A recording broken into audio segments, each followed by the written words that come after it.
So we're going to make a series of two statements. And I want you to think to yourself which one you agree with more. 1. If there is any lesson that history has taught us more than anything else, it's that we can always be wrong. The earth is round. 2.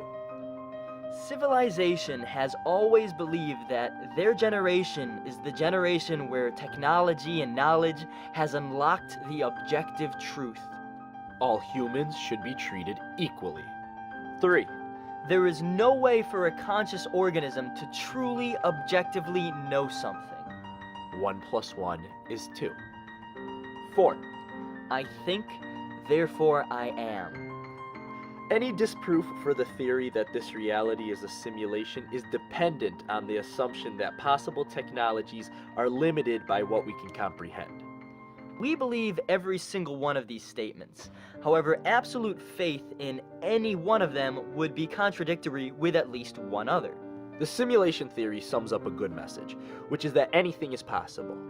We can believe something is false while recognizing that it could be true, and we can believe something is true while recognizing that it could be false. There is no reason to why any piece of knowledge should fall outside of these rules. So the point of this lesson is acknowledging your own subjectivity as a brain that simply receives input via our senses from the objectively true reality that it can never know. To clarify, there is indeed a true reality out there. But by definition, as an observer, it is theoretically impossible to know when observations reflect that true reality. So, for example, somebody could say, well, let's say I have an 100% probability or 100% predictability of an event, right? I can predict an event with 100% accuracy. Okay. Well, that still doesn't mean you objectively know something as true. There is no telling that the next time something different will happen. Let's say I start a research tomorrow, and I say every day at 7 a.m.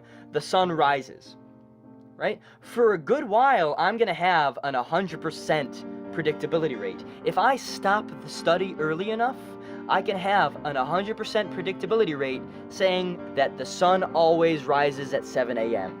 It's simply because I didn't have a large enough sample size. And really, the larger your sample size gets and you hold this 100%, yeah, that's when practicality kicks in and that's how you start practicing. The idea of science is observations and describing what's observed.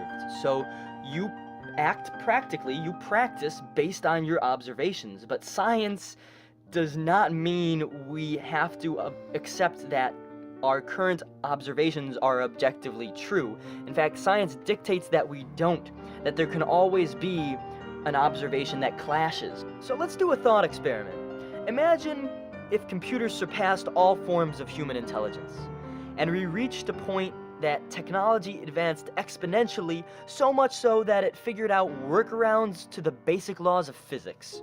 Let's say that this technology could make observations into areas of space whose light would never reach us by making inferences from the light that did reach us, and so forth, considering that all the information in the universe was available to this machine since it no longer was limited directly by the laws of physics.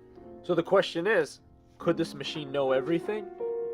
Assuming the information was out there and the technology was limitless, yes, the computer could eventually, theoretically, gain every bit of knowledge in the universe. The computer could know everything, except that it knew everything. You see, it would not be possible, even theoretically, for the computer to know it knew everything. And because of that, it would be impossible for the computer to know if what it knew was true. Perhaps one last piece of information would flip everything it knew upside down. So yes, it would be possible for the computer to know everything, except it could not possibly know that it knew everything. So no, it could not know everything. This computer that you're talking about is essentially an optimistic view of the brain.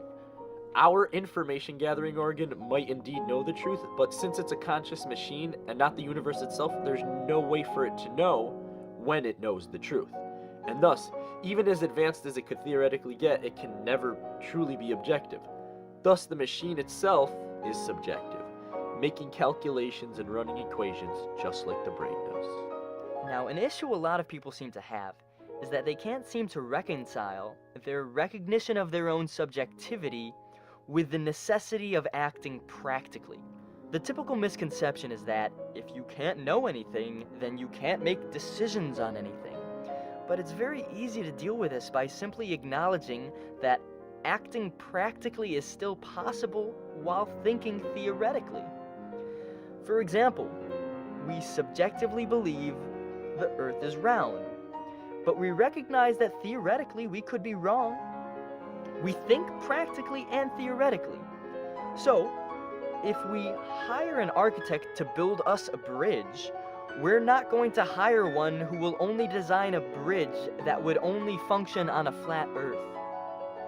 And that being said, just because we need a practical bridge that will work on a round Earth does not mean we need to be close to the idea that the Earth is actually indeed flat.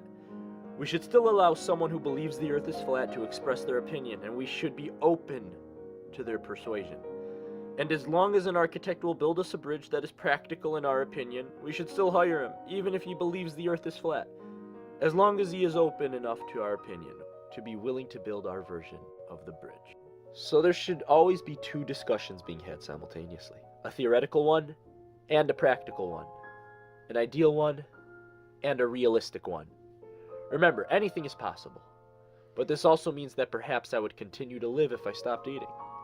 Still, as absurd as that idea is, and as foolish as it would be to test it out, we should still be open to listening to the opinions of others who truly believe it. When you're open-minded and you listen to so many opinions, a lot of them are going to differ. And if you're easy enough to be swayed by one dumb opinion, you're easy enough to be swayed by the next dumb opinion that contradicts it. Eventually, you'll realize contradictions, and You'll change an opinion every single day. You know, there's the quote, if you open your mind too much, your brain will fall out. Right? And it's a great quote. It's a fantastic, absolutely fantastic quote.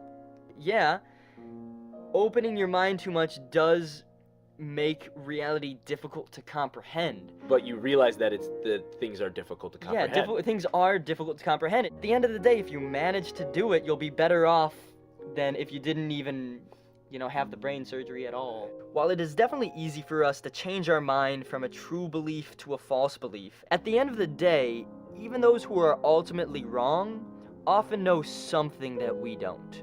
And we could always gain from at least hearing it. Recently, there was one of the United States' biggest, if not the biggest, presidential election.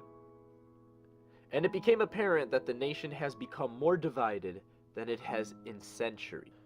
When one seeks out the nice people and the hostile people on each side of the political spectrum, it becomes quickly apparent that the nation's political divide isn't between the right and the left.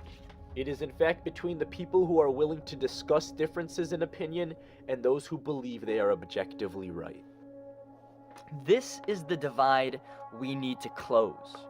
And we can close it by recognizing our limitations and our human subjectivity in every single circumstance. If there is one lesson that history has taught us over and over again, it is that we are probably wrong. At least this is our opinion, and we could be wrong. Perhaps it is possible to be objective.